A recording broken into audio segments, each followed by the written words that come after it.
Assalamualaikum dan salam sejahtera murid-murid. Jadi untuk pembelajaran hari ini kita akan lihat pada tajuk baru iaitu unit 3 berkaitan dengan bahasa Melayu dan warisan kita pada muka surat 30.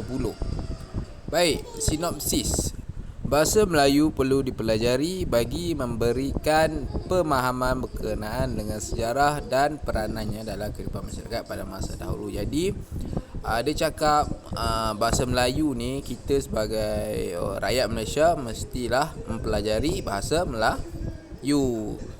Ini kerana dia beri kita pemahaman berkaitan dengan sejarah dan peranannya dalam kehidupan masyarakat pada masa dulu dan kini lah. Jadi bahasa Melayu ni memain peranan pada pembentukan negara Malaysia lah ya. Jadi pelbagai usaha dan langkah telah dilakukan untuk mengekalkan warisan negara kita ini. Jadi unit ini akan membincangkan susu galur bahasa Melayu, wilayah penutur bahasa Melayu di dunia serta menjelaskan peranan bahasa Melayu pada masa dahulu dan kini. Jadi bahasa Melayu ni adalah bahasa yang penting lah untuk rakyat Malaysia. Jadi kita seharusnya sebagai rakyat Malaysia perlulah menguasai bahasa Melayu untuk kita faham sejarah, untuk kita tahu apa fungsi bahasa Melayu pada masa dahulu dan pada masa kini. Jadi gambar tersebut ada berkaitan dengan seorang budak yang duduk di bawah pokok ya.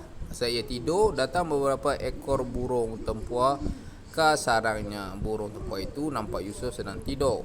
Ia pun berbunyi di atas pokok itu mendengar. Jadi ini ialah bahasa Melayu yang lama lah ya. Jadi kalau awak lihat ejaan burung tu ni, dia bukan burung macam sekarang, dia burung. Okey, jadi ada perbezaan antara bahasa Melayu lama dan bahasa Melayu yang kini lah dari segi ejaan. Tapi bunyinya tetap sama, bunyi dan maksud tetap sama, cuma dari segi ejaan dia yang berlainan. Okey, jadi kita lihat pada muka surat kedua, muka surat 31. Jadi dia cakap kat sini, ejaan lama bahasa Melayu yang digunakan dalam buku Burung Tempua dengan Budak Malas. Jadi ada perbezaan ejaan lah ya. Di sini ialah petikan daripada Burung Tempua dengan Budak Malas 1971. Jadi ejaan ada perbezaan lah. Jadi nilai teras sivik, hormat menghormati dan bertanggungjawab. Okey.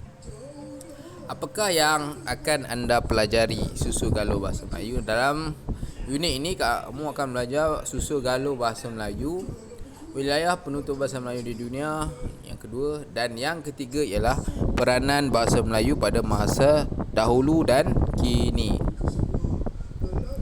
Baik. Asas kemahiran pemikiran sejarah, memahami susunan dan pertukaran masa dalam sejarah serta peranan bahasa Melayu, memahami isu dan masalah masa lalu bagi meningkatkan kesedaran tentang kepentingan bahasa Melayu sebagai warisan negara yang dibanggakan, menerangkan perubahan dan kesinambungan berkaitan dengan bahasa Melayu sebagai bahasa ilmu serta bahasa perpaduan. Jadi itu je lah yang kamu akan pelajar berkaitan dengan unit ini. Jadi kita akan lihat dulu, iaitu kita akan lihat pada aspek yang pertama, iaitu sejarah lah, susur galur bahasa Melayu. Bahasa ialah alat perhubungan manusia ya. Okey, bahasa ialah antara sejarah yang terawal lah bagi manusia ni. Adalah salah satu benda sejarah lah bahasa ni. Sebabnya bahasa ni digunakan pada zaman dahulu lagi untuk manusia berkomunikasi. Sebagai contoh kalau kita lihat manusia yang terawal lah Nabi Adam kan. Okey, pada waktu itu pun dah ada bahasa lah. So dia bercakap dengan isterinya kan, Hawa. Okay, jadi bahasa ni dia sejak dari zaman dulu lagi dah ada lah. Okay. Jadi di sini dia cakap bahasa ialah alat perhubungan manusia. Betul lah tu. Alat perhubungan manusia ni maksudnya alat berkomunikasi lah. Bahasa ni manusia kan bercakap kan, berkomunikasi. Bahasa Melayu berasal daripada filem yang disebut Austric. Daripada filem ini lahirnya rumpun Austronesia. Bahasa Melayu merupakan antara ribuan bahasa yang berbeza dan dipertuturkan di alam Melayu. Bahasa Melayu yang terkenal di dunia bersifat terbuka dan mudah menerima unsur luar, menjadikannya sebagai bahasa yang terus berkembang. Jadi kat sini dia cakap bahasa Melayu berasal daripada filem yang disebut Austric. Okey. Bahasa Melayu dia asal daripada apa? Filem yang disebut Austric. Kemudian filem ini lahirnya rumpun Austronesia. Okey, Austronesia. So, rumpun Austronesia ni maksudnya bangsa lah. Bangsa yang berkulit coklat. Austronesia. Bahasa Melayu merupakan antara ribuan bahasa yang berbeza dan dipertuturkan di alam Melayu. Okey, jadi bahasa Melayu ni antara ribuan bahasa yang berbeza dan dipertuturkan di alam Melayu. Jadi di alam Melayu ni kita boleh lihat pada peta tu lah. Laut Andaman, Teluk Siam, Vietnam, Melayu, Indonesia, Jawa kan. Dalam peta ni ada Brunei. Itu ialah kawasan orang Melayu lah. Kawasan yang dipertuturkan di alam Melayu, iaitu bahasa Melayu lah. Inilah antara dia punya negara lah. Jadi Malaysia kat mana? Malaysia kat sini ya. Bentuk peta Malaysia ialah ni yang panjang ni. Macam kepala ayam yang bunyi, yang kamu tekan dia bunyi tu kan. Ni. Ini ialah peta negara Malaysia sekarang.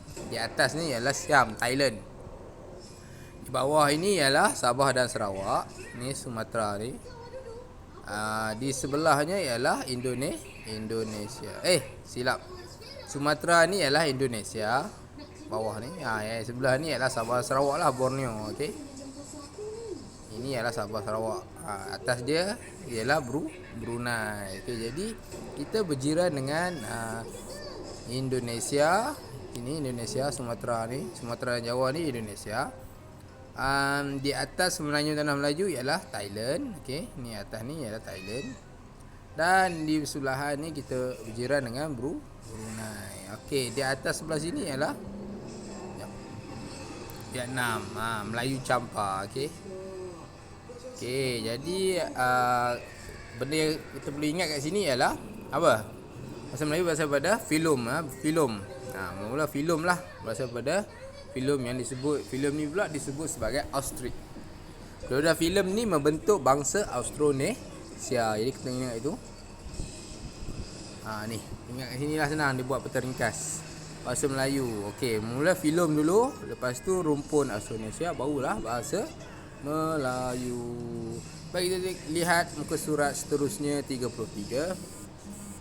Bahasa Melayu sebagai warisan negara harus dikekalkan kerana mencerminkan identiti sesebuah negara bangsa.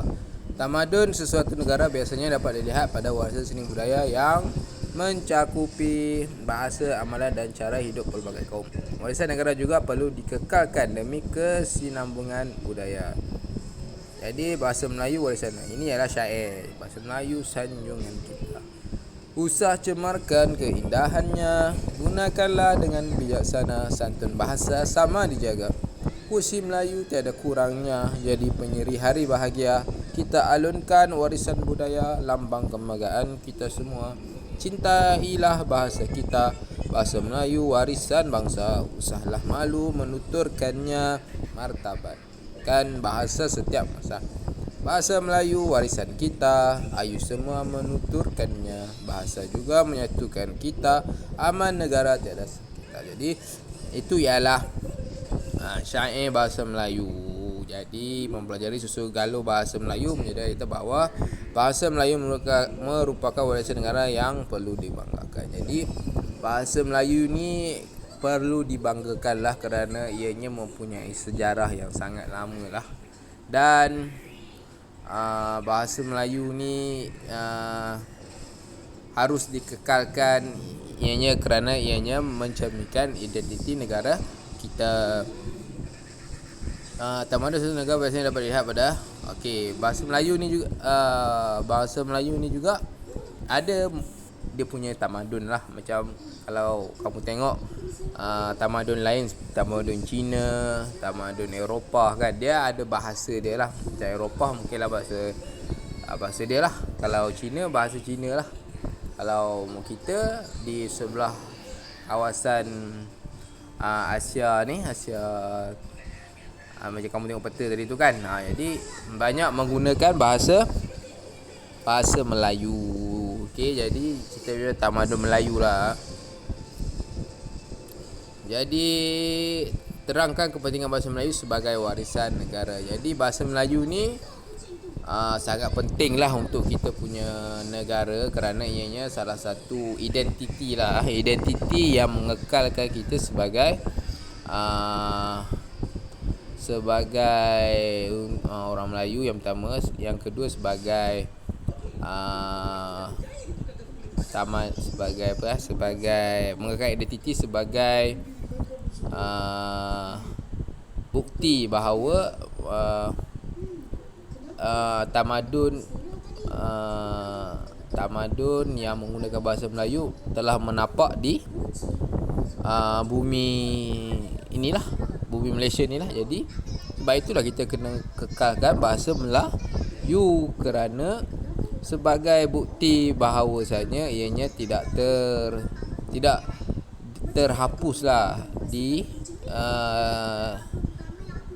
negara Malaysia ni. Sebab kita sememangnya, sebab asalnya sini memang apa, kalau kita tengok sejarah, memang ialah tanah Melayu kan, kesultanan bermula dengan Kesultanan Tanah Melayu. Jadi kita nak memelihara tamadun tersebut, jadi kita masih lagi mengekalkan bahasa Melayu sebagai salah satu warisan negara, supaya tidak terhakis lah, supaya tamadun Melayu tu masih lagi kekal di negara kita. Okey, kita hanya nak memelihara. Contoh macam di negara China, kenapa negara China masih menggunakan lagi bahasa Cina sebagai bahasa kebangsaan? Ini kerana apa? Sebab dia nak mengekalkan juga tamadun Cina yang telah lama berada di negara China. Jadi sebab itu dia kekalkan bahasa Cina. Sama juga dengan orang Eropah. Kenapa dia menggunakan bahasa Inggeris? Kerana dia nak mengekalkan dia punya tamadun tu, dia punya sejarah dia tu, history, sejarah dia, heritage dia, budaya dia. Okey, jadi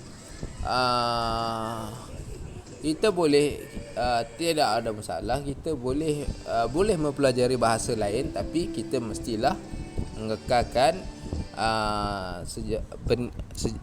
kita mestilah mengekalkan apa yang kita ada, ya, apa asal usul kita mestilah mengekalkan. Contohlah macam mak ayah kamu, walaupun kamu ada mak angkat, tapi kamu masih lagi